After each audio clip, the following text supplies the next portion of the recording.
Ito guys, nakita namin to sa ilog.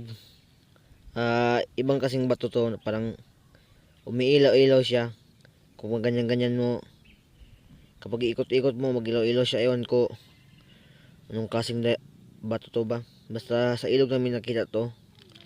Posible na bato, meron ba ganitong bato mag-ilaw-ilaw? Oh.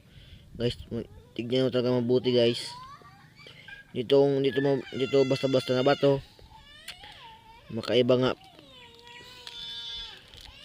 bato yan guys. Oh. Pero kung gusto nyo, comment lang kayo. Iba yung bato guys. Oh. Para siyang diamond white. Gusto nyo guys, dito sa ilog sa amin sa Zamboanga City,